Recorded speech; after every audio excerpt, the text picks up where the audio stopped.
Tudo bem, meus amigos? Hoje o assunto é a literatura. Temos dois convidados aqui no programa do mês da consciência negra da Comissão de Igualdade Étnico-Racial da ABI. Você já está vendo aqui a professora, escritora Miriam de Carvalho. Olá, Miriam. Seja Tudo bem, bem-vinda. Marcos? Tudo Obrigada bem? pelo convite. Esse convite você sabe, né? É A gente antigo, está né? namorando há mais de um ano. Miriam, Pois vamos é. fazer um encontro presencial na ABI. Aí não deu para fazer, nós estamos aqui agora. E o mesmo, a conversa, a gente vem mantendo há muito tempo com o Ivan. Ivan, quando for acontecer o mês da consciência negra na ABI, eu quero fazer questão de que você esteja junto presencialmente. Aí, quando é que eu vou ao Rio? Quando é que eu não vou? Não sei o quê. Não, aí não deu, né? Mas estamos aqui e essa não é a primeira vez, não vai ser a primeira nem a última, tá, Ivan? Vamos fazer mais, Ótimo. porque vocês dois têm um importante. Tem muito a dizer, né? Vocês dois têm muito a dizer e ensinar. Seja bem-vindo, Ivan Alves Filho. Muito obrigado, Marco, Miriam, Luiz Paulo. Boa Obrigada, noite gente. a todos. Espero que a gente tenha uma Luiz boa Paulo, que eu conversa. estou Vou chamar de conhecendo hoje, e debate. Ivan também estou conhecendo hoje. Isso, Que bom. prazer. Mas vamos lá. Vamos lá. Deixa eu falar um pouquinho. A Miriam de Carvalho é doutora em filosofia pela Universidade Federal do Rio de Janeiro, onde lecionou estética nos programas de graduação e pós-graduação. Membro da Associação Brasileira de Críticos de Arte, São Paulo, e também membro associada da ABI, né, sócia da ABI, jornalista na categoria colaboradora. Nos dias atuais, dedica-se à poesia, à crônica e à pesquisa no campo da cultura brasileira, agraciada com várias laureas literárias. Vários escritores e teóricos fizeram apreciações sobre seu trabalho poético, entre eles Cláudio Willer, que escreveu o livro intitulado Miriam de Carvalho, A Poesia em Movimento. São Paulo, editora Quaisquer, de 2018, ano, né? É autora e assina o blog da Miriam no Digestivo Cultural. E é autora também desse livro aqui, gente. Olha, a gente vai falar muito sobre ele, né? O seu mais recente trabalho, né? O Espírito Afro-Latino na Poesia de Ney Lopes. Ok, Miriam? Daqui a pouco vamos destrinchar, vamos trazer mais detalhes sobre esse seu livro e a sua dedicação e a sua contribuição à nossa literatura.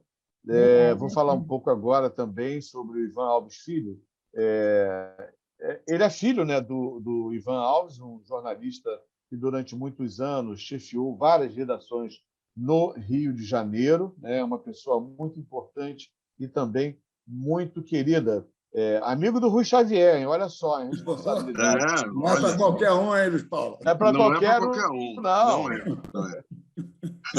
Então, o Ivan nasceu no Rio de Janeiro em 1952, historiador formado pela Escola de Altos Estudos em Paris e autor de 20 livros, entre eles os quais Memorial dos Palmares, Brasil, 500 anos em documentos, Os 9 de 22, A Saída pela Democracia e O Caminho dos Alferes.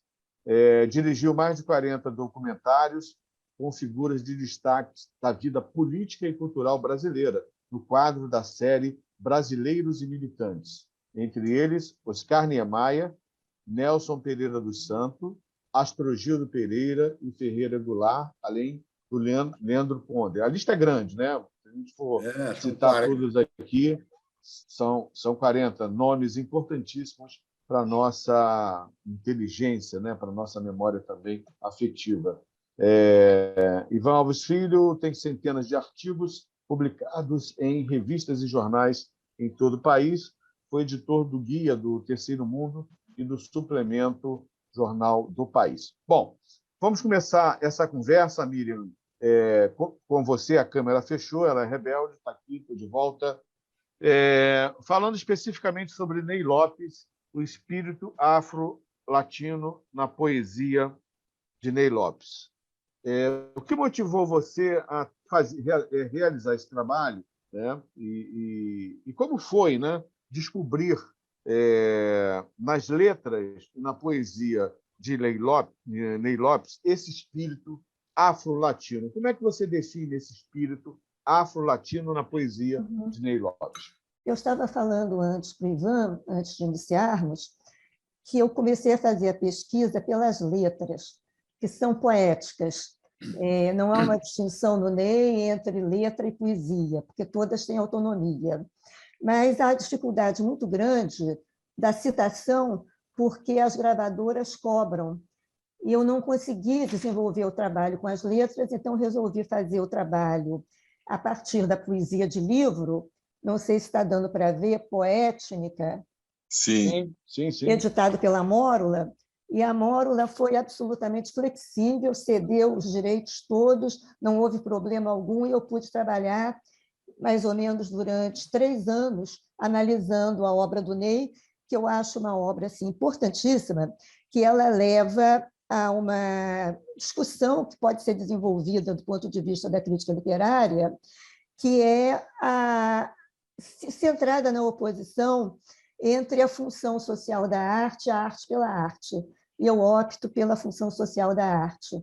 Minha pesquisa se desenvolve no caminho de Lucas, que trabalha tanto no teatro quanto na literatura, na sua estética, de modo geral, objetivando, né, definir o que é arte e o que seria essa função social da arte.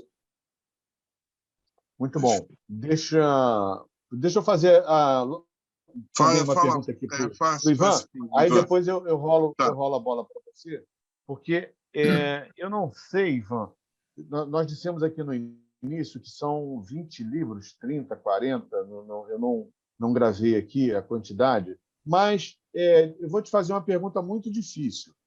Opa, porque vou te fazer uma pergunta muito difícil, né? Porque é sempre complicado eleger aquele xodó, né? Aquele que a gente tem mais carinho, ou por uma questão do resultado, ou por uma questão até mesmo das informações que você absorveu durante a pesquisa, no que você aprendeu, né? Tem como destacar um ou alguns dessa sua vasta obra?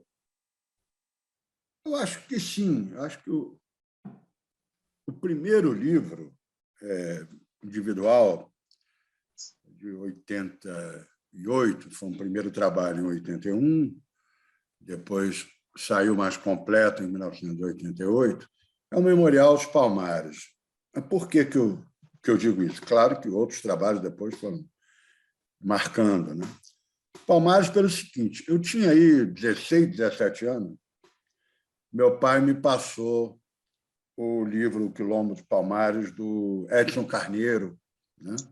Edson Carneiro, como nós sabemos, era um extraordinário pesquisador, foi um homem de formação marxista na Bahia, depois eu soube pelo Armênio Guedes que a base do Armênio, inicialmente, em Salvador, era composta por Armênio Guedes, Carlos Marighella e Edson Carneiro. Não é brincadeira, é uma coisa impressionante. E ele fez uma carreira também universitária, além de militante do Partido Comunista, fez uma carreira universitária muito exitosa. Foi, inclusive, assessor de Lévi-Strauss, quando o Lévi-Strauss esteve no Brasil, né, ali pelo final dos anos 30. E quando eu li esse livro, eu me impressionei muito com a forma como Edson Carneiro abordava a constituição da sociedade brasileira em classes sociais, né? Pela primeira vez, através desse livro, eu acho que a gente poderia observar que o mundo das tribos havia desabado, que no lugar daquele mundo entrava uma sociedade dividida em classes, né? E esse livro revelava isso, e a própria rebelião dos Palmares era um resultado dessa nova conformação social brasileira.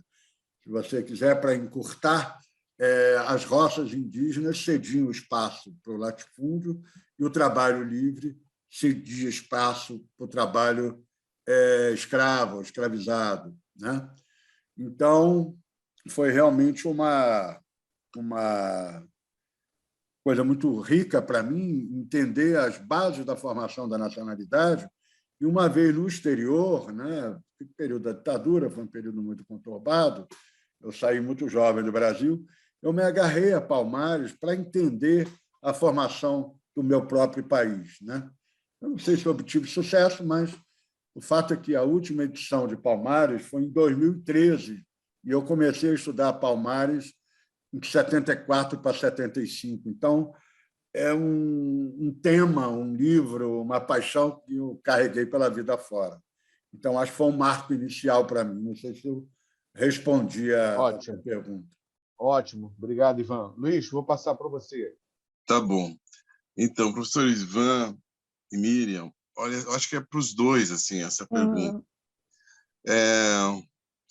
Nós temos um entendimento, né, que a cultura greco-romana, né, essa visão eurocêntrica, ela teve muito presente na história,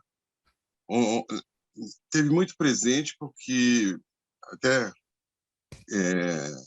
eu poder uma premissa de que penso logo existo, né, falar da existência desse conhecimento, eu acho isso se contrapõe de alguma maneira com uma visão afrocentrista, né, onde em vez de eu penso logo existo, eu sinto logo existo. Então essas diferenças, né, que estão construídas, as narrativas, quando você analisa uma obra do Ney Lopes, que é um cara que ele começou no samba, começou como um poeta no samba, né? Aí construiu muitas coisas importantes, né? Tipo dicionários, enfim, tudo isso que nós conhecemos. E ele não abriu mão da produção de conhecimento científico, quer dizer, ele é advogado, voltou à pesquisa, ele é um pesquisador ávido, né? Assim como o Nelson Pereira dos Santos, né? Uhum. Quando a gente pensa no trabalho, na obra do Nelson Pereira, quem conheceu o Nelson Pereira sabe essas características de você ser um pesquisador nato, né? Da história da vida humana, principalmente, né? Então, eu queria saber de vocês dois, como é que vocês entendem essas distinções que acabam sendo um pouco traçada pela vida acadêmica, mas, ao mesmo tempo, a gente encontra dois personagens da vida brasileira, da cultura brasileira, que se preocuparam de lá na essência, entender o seu papel histórico, de construção, de contador de narrativas, né, que dialoga com tudo, dialoga com a vida. Então, eu queria saber de vocês dois como é que vocês lidaram com essas vamos dizer, é metodológico isso, de alguma maneira. Exato. Posso responder? Pode, por favor. Olha, para mim foi fundamental que o Ney, apesar de pesquisador, ele não tivesse se afastado das raízes populares. Sim. Tanto que o meu objetivo de leitura do livro, do ponto de vista crítico, foi exatamente ser fiel às raízes.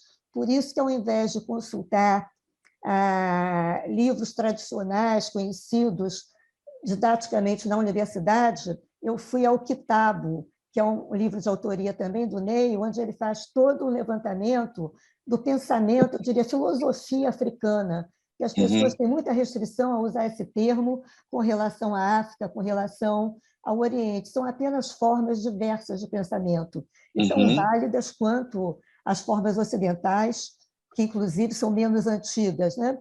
Então, importante para mim inclusive, a própria abertura do livro, em que o Ney transpõe a questão da África para a América Latina. E ele começa com uma invocação a um herói, figurativamente, o Che Guevara, e ele cumprimenta a maneira do candomblé, Laroye Che.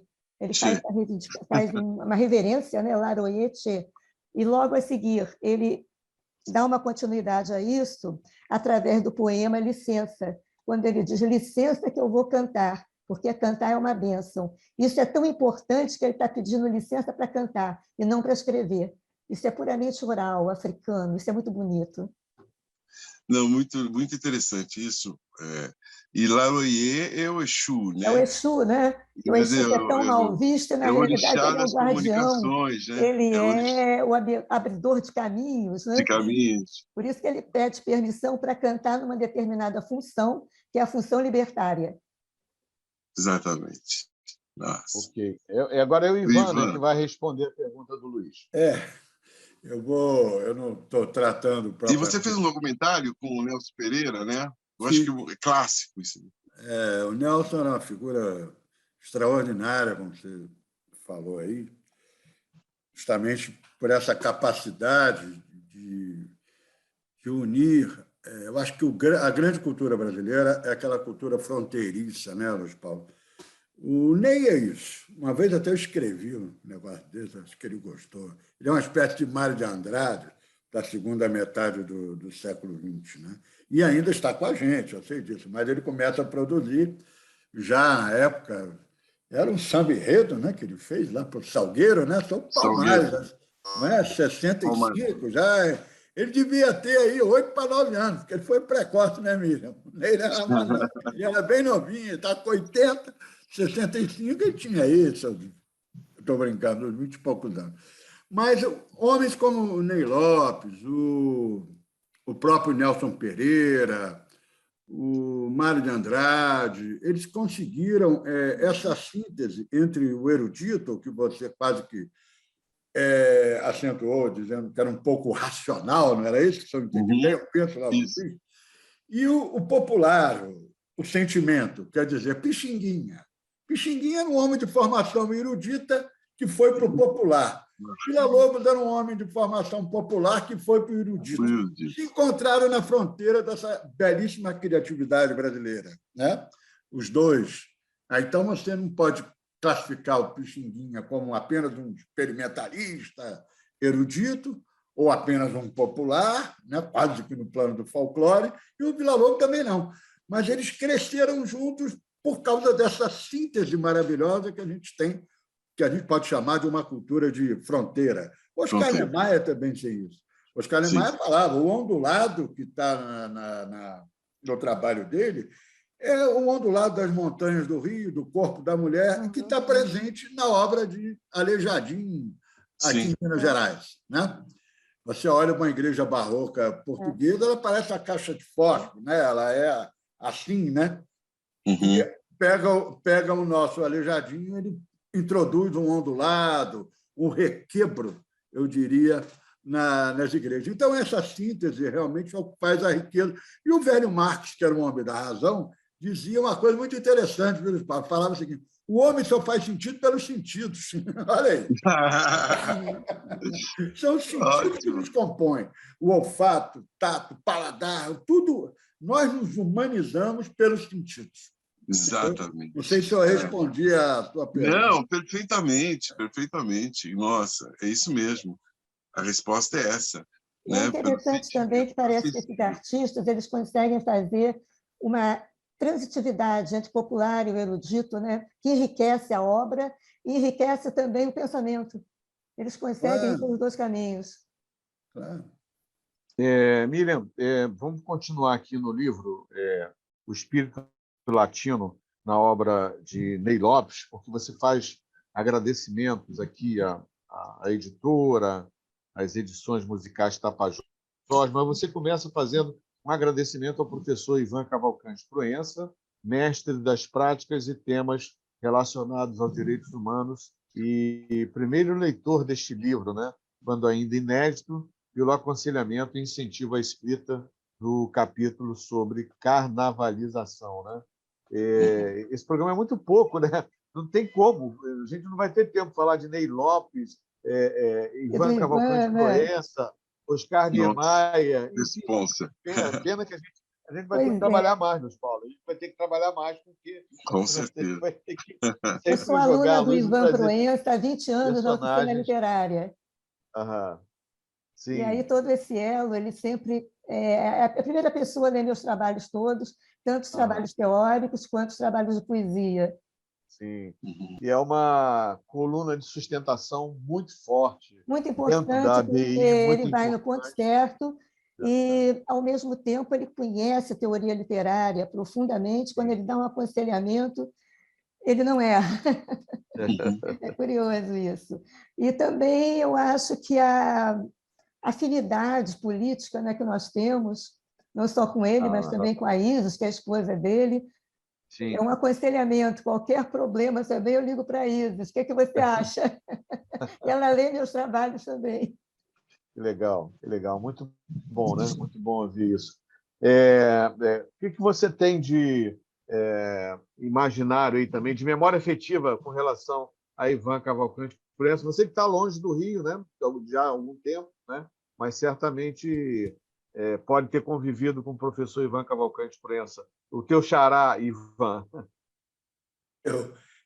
Ele foi professor, não foi, Miriam, na Sim, faixa, sim. faculdade ali de Botafogo, né? Isso, Isso. isso. Era uma figura admirável, eu dei aula lá um período.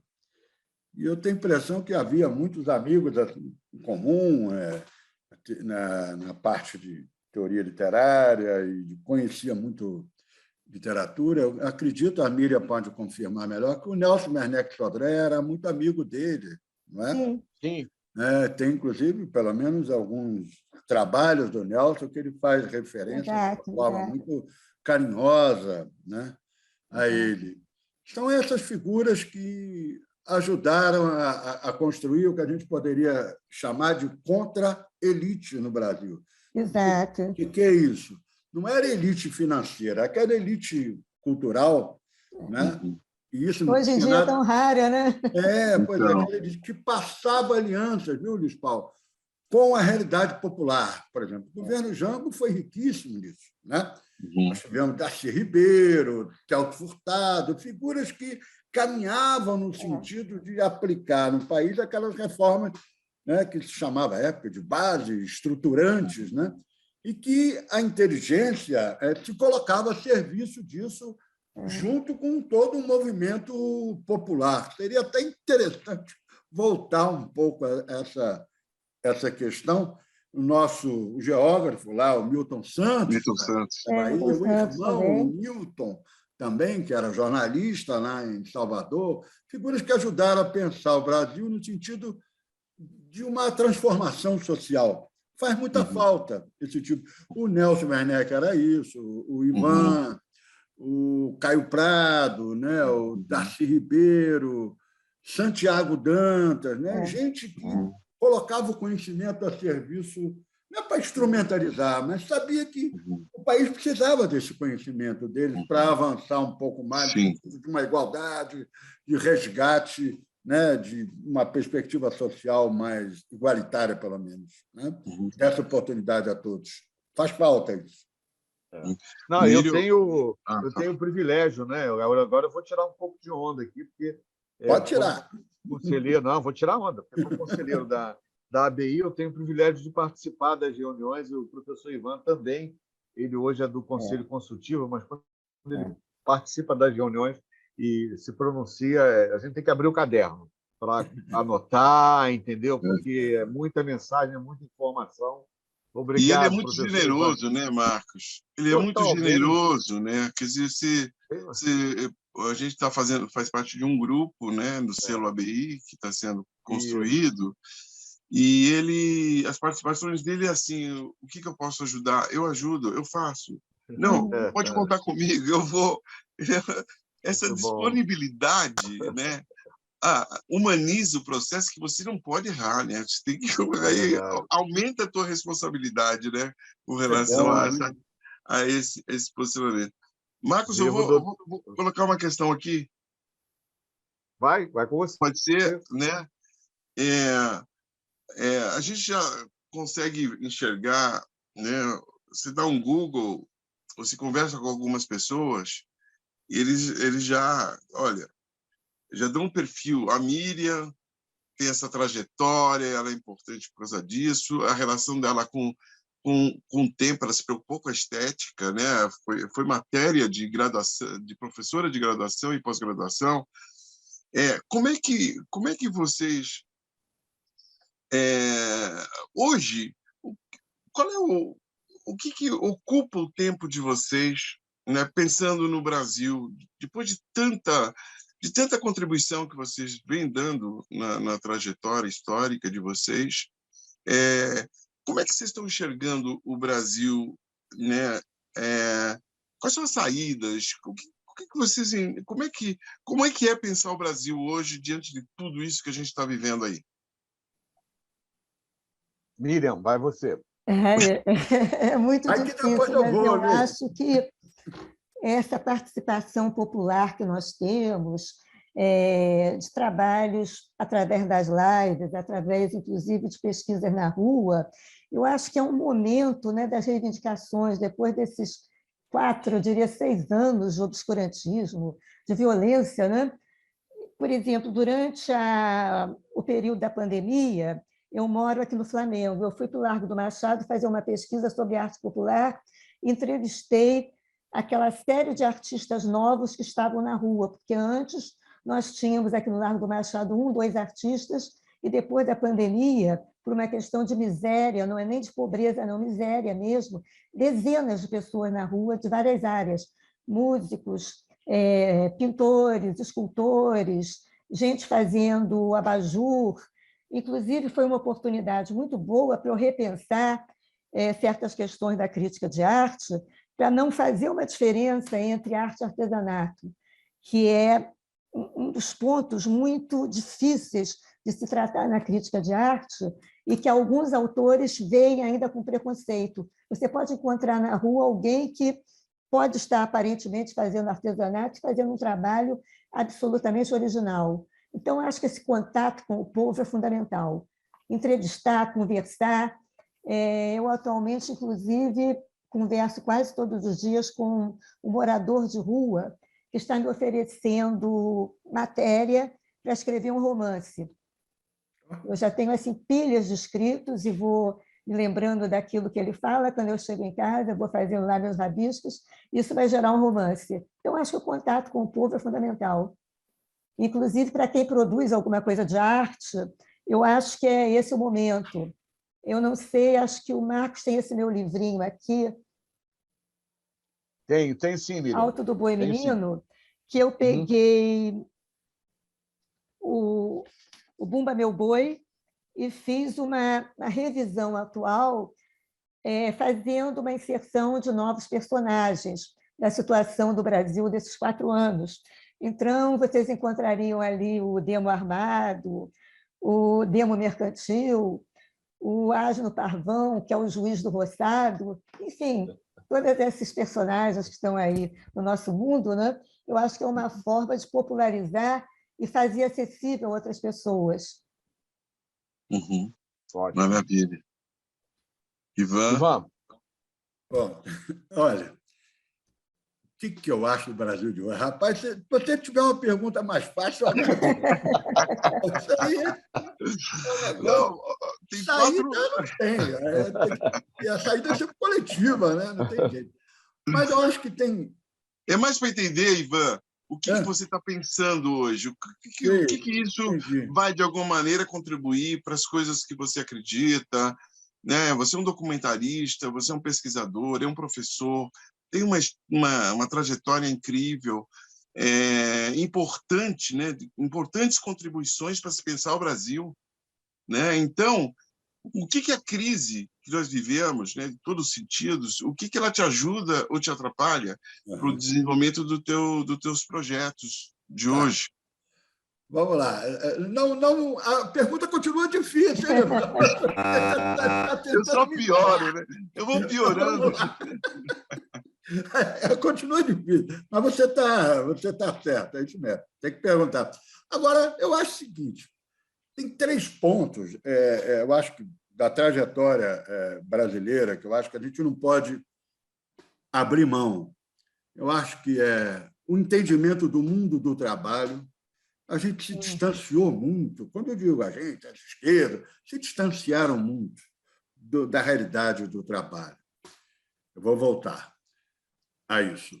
O segundo ponto é a questão da identidade nacional, da cultura brasileira, também foi muito abalada, justamente, talvez, por essa cacetada, digamos, que a contra-elite, né? Darcy, Milton Santos, Caio Prado, essa gente saiu de cena, né? Ou por idade, ou por uma razões ideológicas, golpe militar, enfim. Vamos em frente, depois a gente pode examinar cada ponto. E o terceiro ponto é a questão democrática, né? Que eu acho que agora, por exemplo, se eu posso render homenagem a alguém, seria o Alexandre de Moraes, como ele está fazendo prevalecer a força das instituições. Eu morei na Alemanha, viu, Luiz Paulo, Marcos, Miriam, um período, e eu levei uns 20 anos para entender como é que um povo culto, desenvolvido, né, como o alemão, entrou naquela maluquice lá, aquela aventura, maluquice e coisa criminosa, do Hitler. E eu não conseguia entender. Ao lado, você tinha a Inglaterra, também culta, né? Shakespeare, né? Revolução Industrial, e que disse não ao fascismo, ao nazifascismo. Por quê? Porque eu acho que, na Inglaterra, as instituições democráticas, com todos os problemas, elas funcionaram ou funcionavam. Aquilo era um muro de contenção à barbárie, às aspirações ditatoriais, como aquela do Hitler ou do Mussolini na Alemanha, ou do Mussolini na Itália. E na Alemanha, não, Luiz Paulo. Ruiu tudo, entendeu? E, a partir daí, cada um faz a sua lei. O fascismo é isso. A democracia é o contrário, é o consenso, né? Você cria um entendimento, eu te respeito, você me respeita, vamos para a batalha das ideias, você pode ter razão, eu posso ter, né? A minha cabeça pode mudar, a sua também, mas é pelo diálogo, pelo consenso que a gente vai se civilizando. Na porrada, o que você resolve? Nada. Né? Então, as instituições, de certa forma, daí a homenagem então, ao Alexandre de Moraes, o apelo sempre à Constituição de 88, isso é muito importante para barrar qualquer aventura ditatorial, e a gente sabe que há esse risco, infelizmente, no Brasil. Então, agora, em relação ao meu trabalho, é um pouco isso que a Miriam falou, eu fui me tornando uma espécie de historiador de campo. Você tem o trabalho de pesquisa, né, Marco? Né, Luiz? Você tem o trabalho de leitura, você tem... Agora, você tem que, como dizia o Milton Nascimento, não é o Santos, ir aonde o povo está. Ou seja, por exemplo, eu fiz um livro sobre o Rio São Francisco, Velho Chico Mineiro. Eu caminhei ali de barco, de a pé, como diz o mineiro, tudo que foi tipo de meio de locomoção, durante um mês pelo Rio. É uma coisa riquíssima. São 14 milhões de brasileiros vivendo à beira de um rio, de seus afluentes, e nós desconhecemos a existência. É uma São Paulo inteira esparramada pelo Rio. Uma cultura muito rica, que é aquela cultura que alguns chamam de Brasil arcaico, eu não sei que termo é esse, às vezes, para a economia, você pode falar em arcaísmo, para a cultura eu não acredito. A cultura não evolui, o Goulart dizia isso. Né? Você pode, na economia, evoluir de um tipo de roda, né, sei lá, de pedra para um pneumático, pode ser uma evolução. Agora, na cultura, por que o século XX tem necessariamente uma cultura melhor do que o século XVI? Por que um povo tem uma cultura superior à outra? Eu não consigo entender esse caráter evolutivo da cultura, como a gente, às vezes, pega na economia e transplanta para a cultura. Eu acho que são duas realidades muito diferentes. Talvez isso aí que o Luiz Paulo falou, a razão e o sentimento, nem sempre... Né? Isso você tem que alguma separação tem que ser feita. Então, por exemplo, eu fiz um livro, está até aqui, esse é o caminho, eu não sei se consegue ver aí, Qual Férias Tiradentes, que eu passei 15 anos percorrendo todas as cidades por onde o Tiradentes conspirou. No quarto inquérito do Alto de Devassa, ele fala, eu conspirei, são 30, 40 cidades. Eu fiz uma espécie de geografia da história na Confidência Mineira. é de uma riqueza, você encontra artesão, você encontra de tudo, o imaginário popular, a música, o barroco, o diabo a quatro, num caminho que é o caminho do ouro, né? Então, essa é uma forma do historiador, né, virar um historiador de campo, a maneira de um antropólogo. Isso enriquece meu trabalho. Agora, você tem que virar um pouco a sua cabeça, né? Você tem que sair dos gabinetes. Isso, às vezes, o historiador não é muito formado para isso, para aceitar comportamentos diferentes daquele de um cara que fica dentro de uma sala de aula, uma coisa assim. Não sei se eu respondi aí, Luiz Paulo. Não, perfeitamente, perfeitamente. Uma pergunta para os dois, Miriam e Ivan. Nessa linha de raciocínio que vocês estão discorrendo aqui agora. Diante de tanta riqueza cultural, artística, com tanta informação histórica, o que impede a conexão do que existe, do que já foi estudado, do que vem sendo estudado, do que vem sendo revelado, e a transmissão dessa conexão para todas as pessoas interessadas em saber, né? O que falta, né, para que isso aconteça de uma forma natural, sem que haja, vamos dizer assim, uma intervenção ou uma forçação de barra, e que isso possa ser desenvolvido da maneira mais natural possível no campo do aprendizado. Miriam. Olha, eu penso que a escola, a universidade, talvez tenha um papel também de trabalhar mais com as atividades de extensão, né? Não só na pesquisa. Eu conheço pesquisadores que não fazem outra coisa, é só pesquisa, pesquisa, pesquisa, e isso não sai dos muros da universidade. Eu acho que sair da universidade e divulgar esse conhecimento com uma outra linguagem é importante.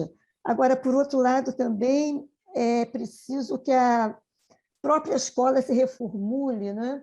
Que tenha menos exigências com relação à quantidade de relatórios que nós temos que preencher, quantidade de obrigações burocráticas, enfim. Eu acho que talvez quebrar um pouquinho. Eu tentei uma vez fazer um projeto fora da universidade e eu sofri uma repressão enorme, porque eu queria fazer um trabalho entre a unidade, que ficava no centro da cidade, e o corredor cultural, a Rua da Carioca e outros lugares. Eu fui altamente reprimida. Inclusive, sofri uma série de pressões dentro da universidade.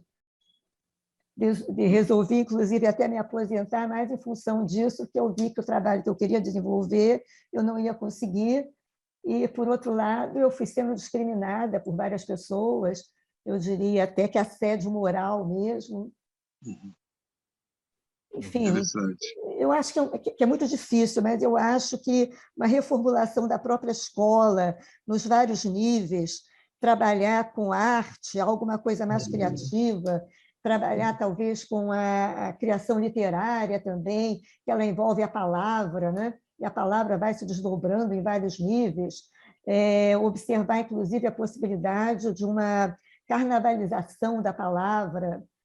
É claro que vendo a carnavalização numa perspectiva da atualidade, não na perspectiva medieval. Eu acho que talvez o riso possa ser muito importante, esse riso que se inicia na carnavalização medieval, mas que hoje ele pode ser direcionado aos aparelhos ideológicos de Estado. Eu acho que são vários caminhos, é uma coisa muito complexa. Eu acho que também, depois desses 4 anos que nós passamos, a coisa fica mais complicada ainda. Militarização das escolas, né? Acho que é muito complicado. Enfim, repensar os preconceitos, né? Eu acredito que só mesmo através de uma revisão da nossa democracia, né? Isso tudo que aconteceu nesses 4 anos causou traumas em muitas pessoas, perseguições, inclusive. Não sei Ivan, se seria esse o caminho. Não, obrigado, Miriam. Você deu vários caminhos aí, bem interessante, defendendo a educação de qualidade, né, acima de tudo. Ivan, está contigo aí para responder. Olha, eu acho que tem um tripé aí que não sei se vocês vão concordar. Um deles, claro, a Miriam fez alusão, é a educação. Mas educação, cultura e mídia. Isso que nós estamos fazendo aqui ajuda muito. Né? Eu acho que se a gente conseguir trabalhar essas três coisas, digamos, de uma forma, claro, às vezes um aspecto pode preponderar sobre o outro, né? Um aspecto pedagógico, a formação, e não prepondera sobre a informação em determinado momento. Tal. Mas se nós tivermos a cabeça de unir essas coisas, e, por exemplo, como eu tive experiência com suplemento literário de jornal, é uma coisa que eu lamento muito, viu, Marco? Mira, que está ainda a BI aí na luta, o Luiz Paulo. Uma coisa que a gente lamenta muito é o fato de que os jornais não dão mais espaço para a literatura, para o livro. Não é? Você pensar, quando eu comecei, eu estou com 70 anos, quando eu comecei até a ler jornal, caramba, Correio da Manhã tinha Otto Maria Carpo, né? Antônio Aich era o editorialista do Correio da Manhã. Olha só, rapaz. O Jornal do Brasil tinha Mário Faustino e Ferreira Goulart como editores do caderno literário. A Última Hora tinha cronistas excepcionais, era uma sala de aula, Miriam. Você tinha Antônio Maria, Vinícius de Moraes escrevendo crítica de cinema, Stanislau Ponte Preta na página 2 ali o Marcos, acho que não pegou, ele é mais novo, né? É uma terra criança, né, Luiz Paulo? Com certeza. Não chegou nem a 55, mas talvez não tenha. Mas pela DI você já deve ter se deparado com aqueles cadernos, UH, caderno da Última Hora. Sim, né? Última Hora. Tem lá as coleções, né? Era fantástico. Você tinha Sérgio Buarque de Holanda e Raquel de Queiroz no Diário de Notícias. Você não sabia que o jornal comprava, você ficava perdido. É ou não é, Miriam? Publicavam poesia. Hein? Publicavam poesia, crônica. Poesia, crônica. Isso ajudava a movimentar a vida cultural e chegava à população. No Rio tinha 27 jornais diários. Olha só. Então, eu sinto falta, pessoalmente, sinto muita falta dessa combinação entre cultura, educação e a mídia, né? Depois veio a televisão, tivemos programas também fantásticos. Um deles, o do Boldrin, nos deixou agora. Que programa excepcional pela cultura popular. Quer dizer, há espaço, há cultura, agora é preciso também a gente batalhar por esse espaço e por essa cultura.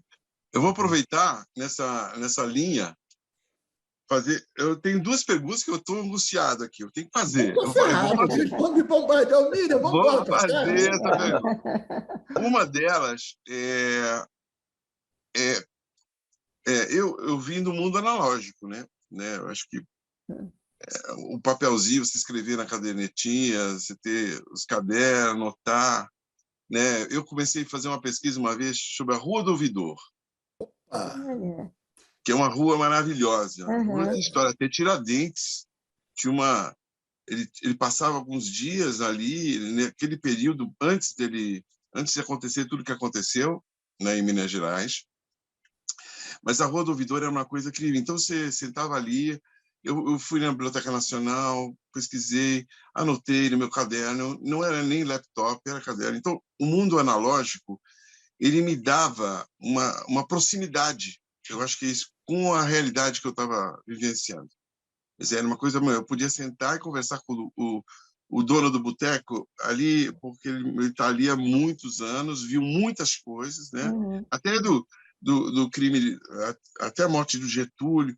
Quer dizer, parecia uma coisa distante a Rua do Ouvidor, mas não.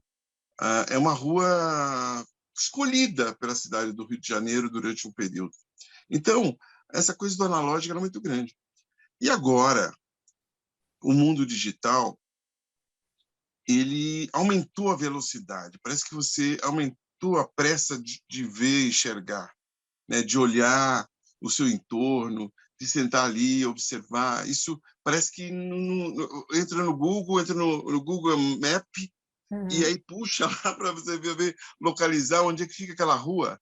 Quais são as ruas que estão perto dela, que aconteceram coisas. Descobriram coisas do Gustavo de Lacerda, agora, recentemente, uma rua que tem o nome dele, ali no lado, perto da Rua do Ouvidor, né? E a Rua do Ouvidor era um ponto dos abolicionistas, era os cafés, era o lado francês do Rio de Janeiro.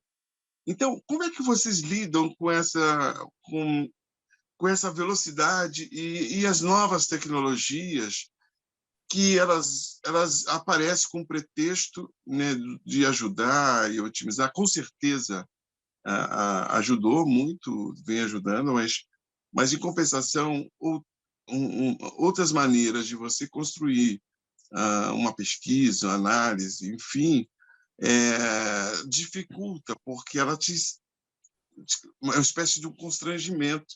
Você tem que estar cerceado naquilo, te dão 2 horas para você fazer, escrever um artigo, e a hora passa e você não acontece mais. Não é saudosismo. Eu digo que nós estamos na 4ª para 5ª Revolução Industrial em curso, né? Então, com certeza, as tecnologias elas vieram acompanhando todo esse desenvolvimento e chegou onde chegou. Agora, eu queria saber de vocês, que têm uma trajetória tão emocionante, porque é próxima, né? Tem proximidade. Quando você fala do Ney Lopes, tem proximidade. Quando você fala do Nelson Pereira dos Santos, você tem proximidade, né? Não é uma fala para explicar, mas é uma fala para localizar da grandeza, né? da dimensão do personagem que está sendo pesquisado. Então, eu queria saber de vocês, uma das perguntas é essa: como é que vocês lidam com essas novas tecnologias e como é que isso entra, de alguma maneira, na vida de vocês? Pergunta fácil. Só fácil, só perguntas tranquilas. Agora o Ivan pode começar. Começa. Olha, primeira coisa, quando você falou, Luiz Paulo, Rua do Ouvidor, eu me lembrei o que talvez faça a graça de uma cidade. O Rio de Janeiro perdeu muito, não sei, São Paulo. Você mora em São Paulo, né? Moro em São Paulo, mas morei no Rio aí bastante tempo, 19 anos. Estou vendo que você tem até um apreço, né, pelo velho centro do Rio, né? Mas são os pontos de encontro. Nós perdemos um pouco esses pontos de encontro, né? A Miriam falou do Largo do Machado. Ali tinha o Velho Lama, ainda peguei o Velho Lama dali onde depois virou uma pizzaria. Eu não sei nem mais do que é hoje ali, né? No Largo do Machado, da igreja para a esquerda, né? Lá na ponta. Está lá, da Velho Lama ainda está lá. Eu morei o Lama está lá na Marquês de Abrantes. Marquês de São Vicente, né? Marquês de São Vicente. Não. Marquês de Abrantes. Marquês de Abrantes. Marquês de Abrantes. Eu morei na esquina da Marquês de Abrantes com a Praia de O Botafogo. Velho Lamas era no Largo do Machado, onde foi fundado o meu querido Clube de Regata do Flamengo. Flamengo. 15 de novembro de 1895. Foi um factoide, viu, Miriam? Porque o Flamengo foi fundado depois. Era na Rua do Catete, a data para homenagear a República. Começamos bem, né? Aí o Pedro, o Everton na seleção brasileira, o Gabigol não foi. Mas, enfim, esses pontos de encontro, por exemplo, a editora Civilização Brasileira, Marcos, do Enio Silveira, que é outra figura extraordinária, tá vendo? Essa coisa do erudito do popular, era um ponto de encontro. O cinema Paissandu, no teu Flamengo aí, Miriam, era um ponto de encontro. Não sei, talvez os clubes de futebol, as escolas de samba, você vê, elas eram organizadas, por bairro, né? Por bairro.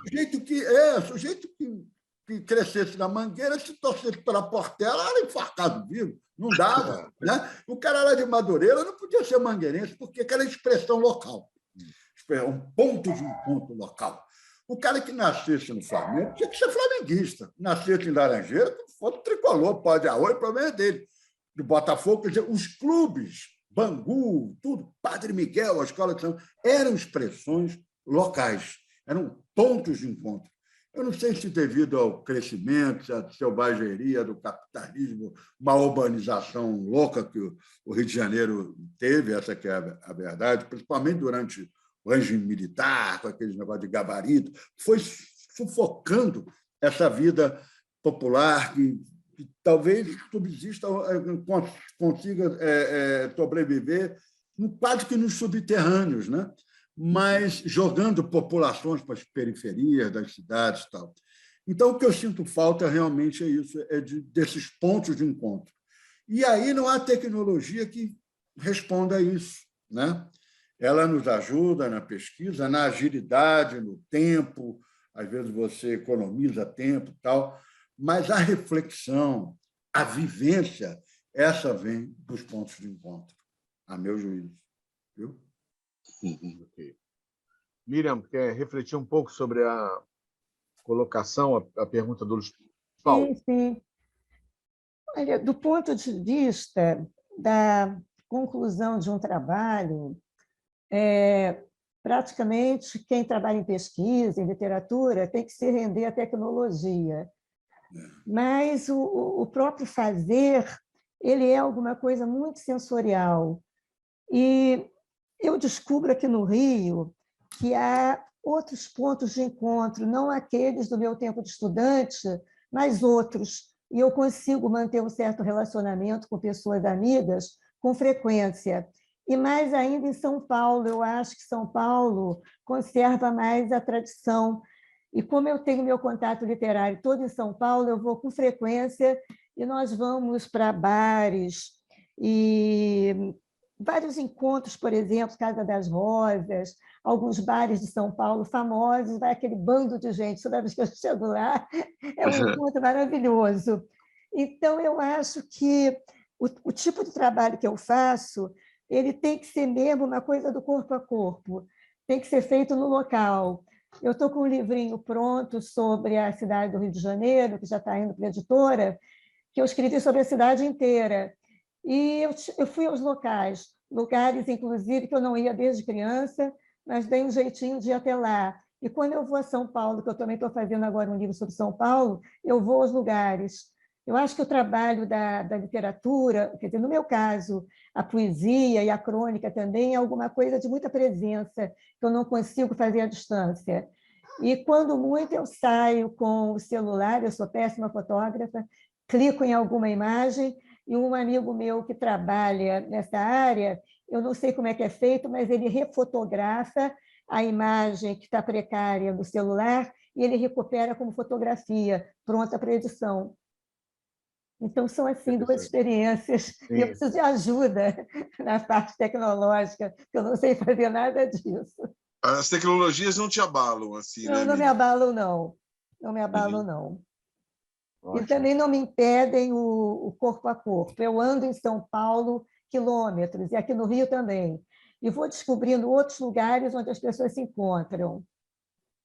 Ótimo. Miriam, esse livro sobre o Rio de Janeiro, você pretende lançar quando? No Qual é ano a que previsão? vem, O ano tem que um vem, na né? editora que é chamado O Poema e a Máscara, que são poemas que podem ser levados ao palco. Esse já vai sair esse Sim. ano. O da cidade, no ano que vem, no máximo, março, abril, ele já está saindo. Porque ficou um pouquinho grande, eu demorei muito fazendo revisão, mas eu peguei a cidade inteira, mas inteira, Zona Norte, Sul, Leste, Oeste, e fui caminhando por aí. Ótimo. Que bom, que bom. Deixa eu trazer aqui um outro assunto importante. Nós estamos gravando essa entrevista no dia 23 de novembro, ainda no mês da Consciência Negra, né, nesse evento na Associação Brasileira de Imprensa, e essa entrevista está sendo gravada justamente no dia da abertura da festa literária em Paraty, né, de Paraty, a Flip, que esse ano homenageia a escritora negra Maria Firmina, né, considerada a primeira mulher a publicar uma obra literária no Brasil. Né? E nesse mesmo dia, né, dia 23 de novembro, o jornal Globo publica no caderno essa entrevista com Agenor Gomes, que é juiz, escritor, ele que Uhum. é um especialista, né, sobre a obra da Maria Firmina, né? Um legado conquistado na raça e na coragem, a primeira mulher a publicar um romance no país, Maria Firmina dos Reis, é homenageada da Flip, que começa hoje em Paraty. Ivan, momento extraordinário esse, né, que nós estamos vivendo com a recuperação, né, da imagem, do legado e do trabalho, né, de personalidades negras até então esquecidas. Né? Tem toda a razão, Marcos. Eu acho que há aí um problema complicado no Brasil, é que o trabalhador negro levou o Brasil nas costas. A economia brasileira estava montada quase que, na sua essência, sobre o lombo do negro. Você pensar no ouro, você pensar no algodão, aliás, tem uma frase muito impressionante, Caio Prado Júnior, ele dizia assim: o algodão, sendo branco, tornou negro o Maranhão, porque era o pessoal que ia colher o algodão. Né?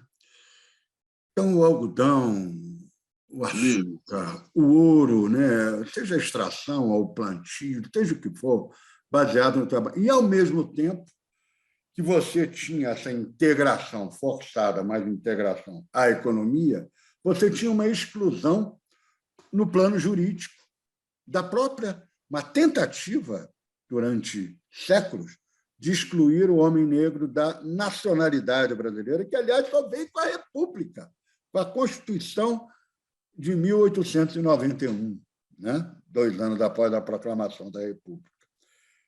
Agora, isso não impediu, né?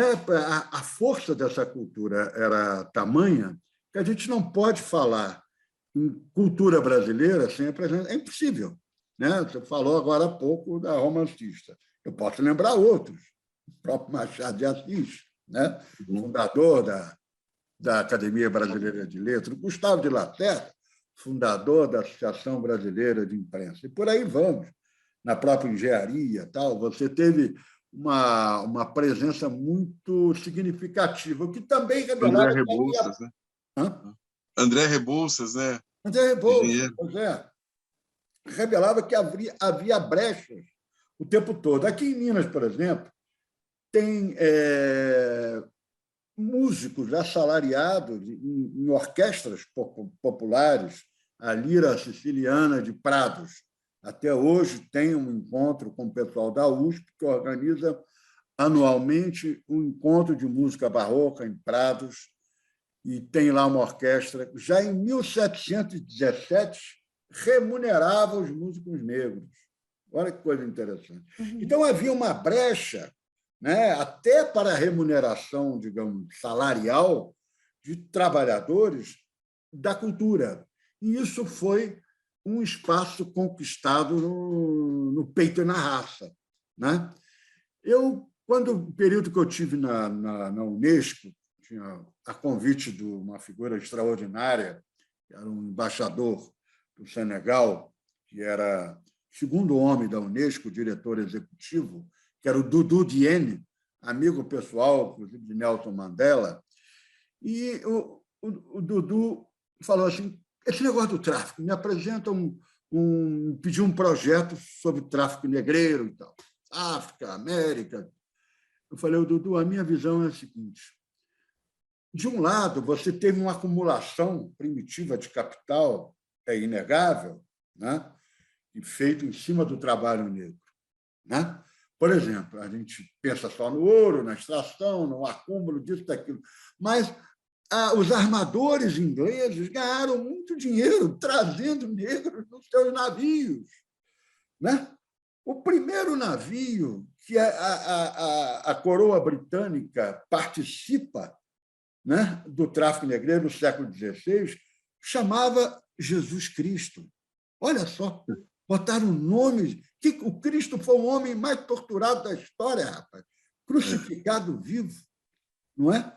E ele, Jesus Christ, era o nome do navio. Então, eu falei o seguinte: se a gente ficar por aí, nós vamos ficar na acumulação primitiva de capital. Agora tem o reverso da medalha, que é aquisição definitiva de um continente para a humanidade, porque as Américas não existiriam sem o trabalho africano. Seu trabalho. Entendeu? Se a gente olha por aí, eu acho que a gente tem um campo extraordinário pela frente. De um lado, a acumulação primitiva, todo aquele terror, mas, de outro lado, a aquisição definitiva de um continente para a humanidade. E nessa aquisição, entra a cultura, entra a nossa romancista, entra o nosso engenheiro, entra tudo. Né? O Brasil não poderia existir sem esse trabalho negro. É o que eu imagino. Não sei se eu estou certo, mas eu acho que a Miriam também sobre esse processo de reconhecimento, né, de escritores, e a Flip agora homenageando a escritora Maria Firmina. Eu acho muito importante não só essa homenagem à negritude, mas também uma homenagem ao feminino, né? Que, em geral, é tão relegado. Ainda hoje, em pleno século XXI, a gente ainda vê uma certa discriminação do trabalho feminino, principalmente nas áreas menos favorecidas da cidade, empregados domésticos. Como eu acho um horror, por exemplo, não permito que aconteça na minha casa que o empregado tenha que subir pelo elevador de serviço. O empregado da minha casa entra pelo elevador social. Mas eu vejo que isso é uma norma do prédio que eu moro. Então, eu acho, né, que essa recuperação, principalmente do feminino, porque, em geral, são mulheres que fazem empregado doméstico, eu acho que é importante também se fazer uma revisão desse comportamento que nós temos com relação a essas pessoas que nos servem, né? Que estão empenhadas em um trabalho tão digno quanto o outro qualquer. Isso me espanta muito, que alguém tenha que entrar pelo hall de serviço, que não possa pegar um elevador comum, isso é um apartheid. Então, eu acho muito bem-vinda essa homenagem à escritora, não só pela negritude, mas pelo feminino. Verdade. Deixa eu só citar aqui a jornalista Thalita Duvanel, que é a autora dessa matéria publicada no Globo sobre a Flip e essa homenagem à escritora Maria Firmina dos Reis. Luiz, nós já estamos chegando aí na parte final do programa, estamos já chegando na reta final.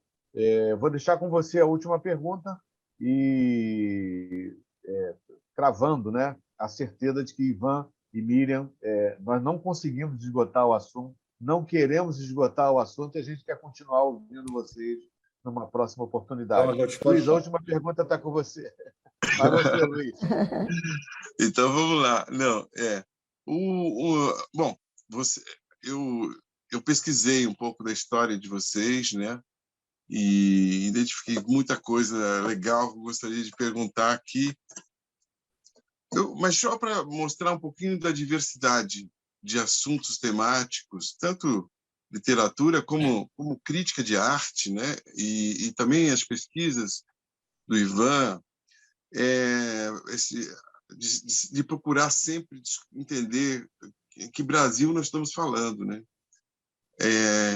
Como é que, se não, ou se sim, como é que os povos tradicionais eles de alguma maneira passaram ou passam pelo trabalho que vocês estão desenvolvendo nesses últimos anos, né? Porque isso é uma situação que vem gritando, né? E agora eu acho que houve um acordar, né?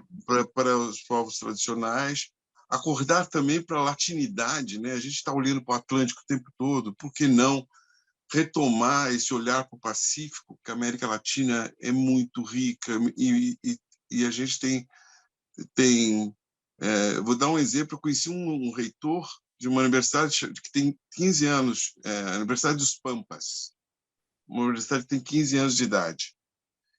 E ele, inclusive, é um reitor negro e tal, e está ali falou, olha,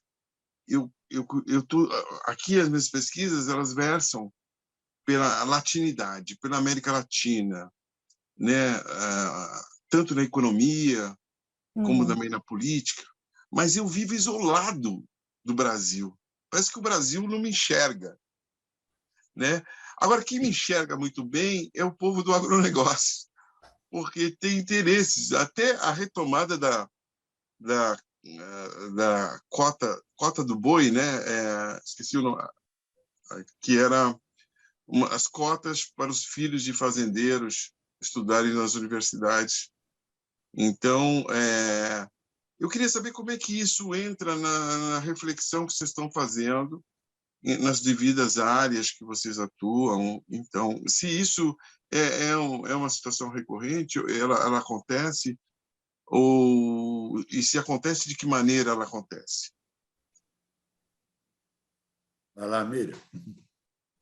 Eu trabalho há muito tempo especificamente com cultura popular, então eu lido com essas questões dos povos, inclusive orientais. Eu tenho interesse, inclusive, em arte oriental, literatura oriental. Então, isso, para mim, faz parte do cotidiano, mas eu sinto que outras pessoas veem isso com muito preconceito também. Por que essa coisa tão estranha? Por que você não vai fazer outra coisa? Sugestões, inclusive, de trabalho. As pessoas acham estranho, né? Acham assim que a gente está um pouquinho fora dos padrões e expressam isso com muita facilidade. Em geral, às vezes, até de forma muito clara, muito explícita, achando que é uma coisa muito estranha a cabeça da gente, duvidando até um pouquinho da sanidade mental. Por que você vai para o Largo do Machado, vai fotografar um subúrbio, vai fazer pesquisa na Ilha de Paquetá? Por exemplo, eu passei por uma experiência interessantíssima. Eu estava fazendo uma pesquisa sobre o Orestes Barbosa e cheguei ao prédio que foi construído onde foi a casa dele.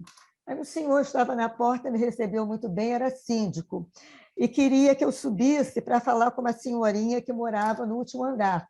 Mas eu fiquei assim, com vergonha de subir, não conheço a pessoa. Aí liguei para ela. Quando ela soube da minha intenção, bateu com o telefone.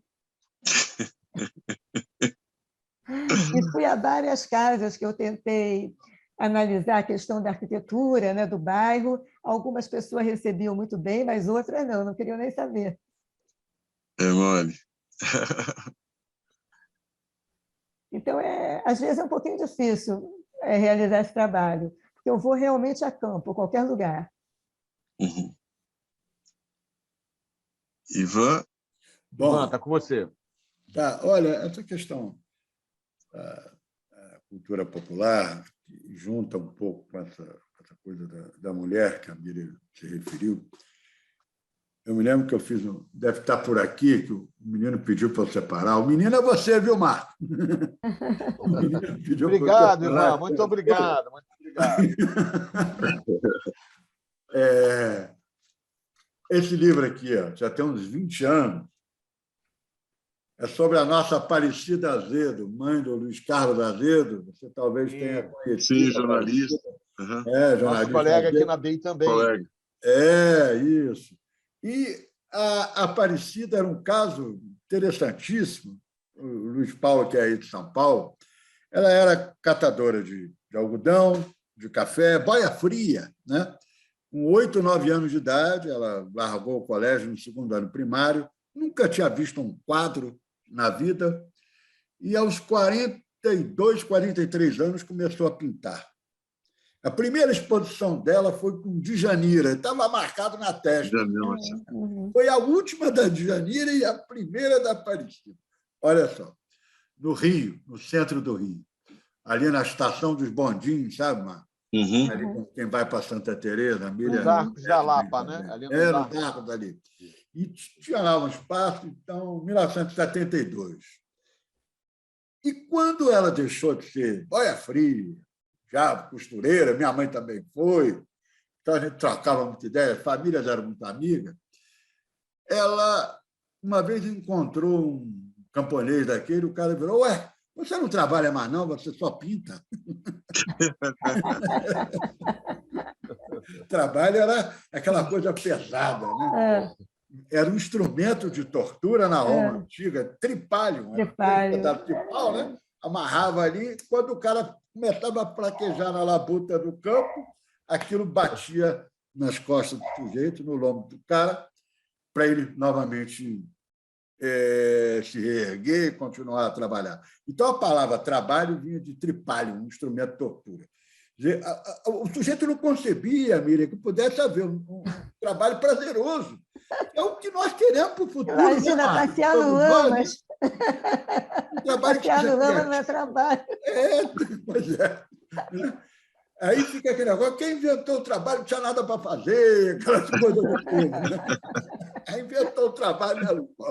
Então, aí eu tomava um pouco a Aparecida como assim, expressão, né, dessa contradição. Como é que um trabalho pode ser uma coisa prazerosa, ou deveria ser, todo trabalho deveria ser prazeroso, né? E livre, né?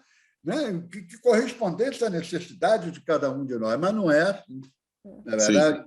Então, acho que a cultura popular ainda é um refúgio, né? Talvez um cara que escapa um pouco a certas normas e ele faz aquilo, não sei, mais uma vez aí o Marco, como é menino, eu estou pegando no pé dele.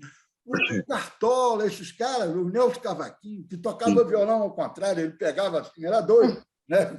Dedilhava aqui e segurava na haste lá, ao contrário, em vez de ser de baixo para cima, era de cima para baixo.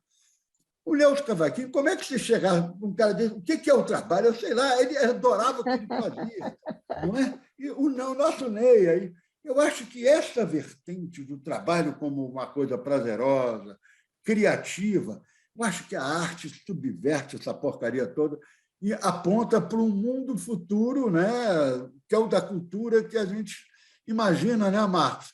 Que possa ser um mundo da liberdade e da criação. Né? Um mundo diferente. Né? Diferente. E que o próprio povo que trabalha tem dificuldade. Pô, Aparecida, você não trabalha mais, não?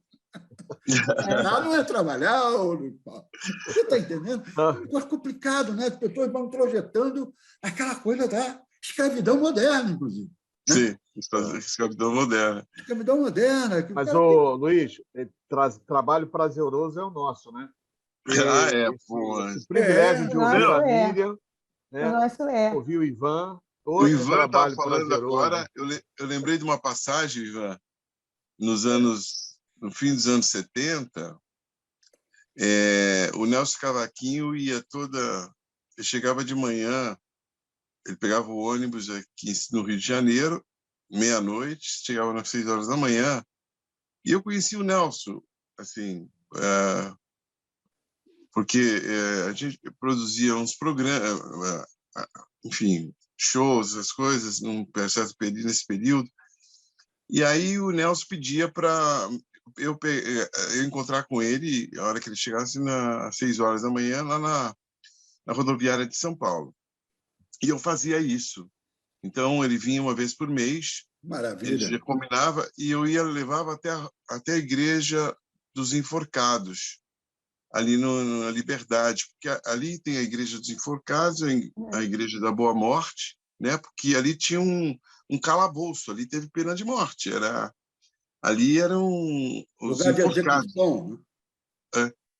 E aí, e ele ia lá, então eu já tinha que ter comprado a vela, porque ele pediu uma vela, eu comprava no dia anterior, aquela vela comprida, ele ia pagar para essa. Uma vez por mês ele ia lá, e eu buscava lá, e ele não falava quase que nada, parecia que era um ritual, né? Ele acreditava tanto naquele lugar, né? Que ele se deslocava do Rio de ônibus e o trajeto de ir até a igreja, né? Era silencioso, mas eu tinha que respeitar isso, entende? Agora, na volta, a gente dá muita risada, aí fala um monte de coisa, mas é interessante isso, né? Como essas situações elas te dão a liberdade, né?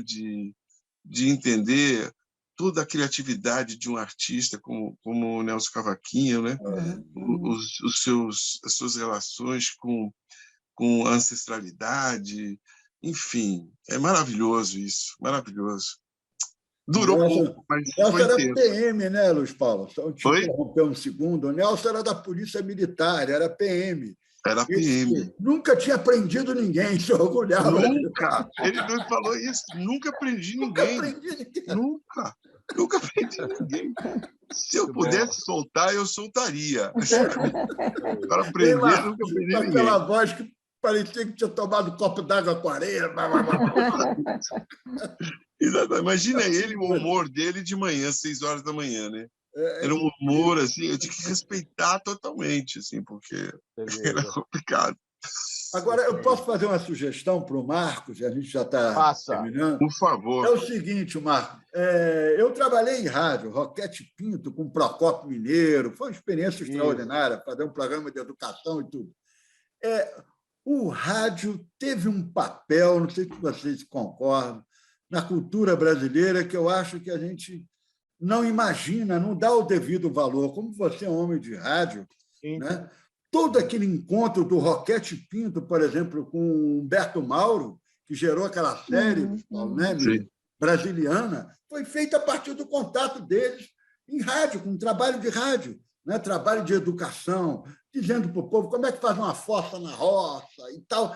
É uma coisa extraordinária, como instrumento justamente de educação e cultura, juntando essa coisa da mídia, educação e cultura. Marcos, agora, o próximo programa, eu vou te entrevistar. Ótimo. Tá bom. Tá legal. Muito bom. Ivan, Miriam, Luiz Paulo, foi um prazer muito grande. Foi muito prazeroso. A gente acabou realizando aqui... Agradeço muito o convite. A gente estava tentando já há muito tempo, é quase um ano. A gente quase um ano, né? Pô, Miriam, vamos lá, vamos fazer presencial. Pois é. Veio a pandemia, a gente não conseguiu fazer. Ivan, quando é que a gente vai para a BI? Então vai ficar para o ano que vem, o evento presencial, mas eu acho que nós cumprimos uma missão aqui. Ao completar 6 meses, né, da implantação da Comissão de Igualdade Étnico-Racial da ABI, nós trouxemos aqui 2 vozes potentes e que nos inspiram, né, em prol da democracia, na luta antirracista e por um Brasil melhor. Eu agradeço, Miriam Carvalho, agradeço também a você, Ivan. Marcos. Obrigado, Luiz. Muito obrigado. Grande abraço, Luiz Paulo. Muito obrigado, querida. Muito obrigado. Viu? Por um Brasil melhor. Tamo juntos. Obrigado. Tchau, gente. Valeu. Tchau.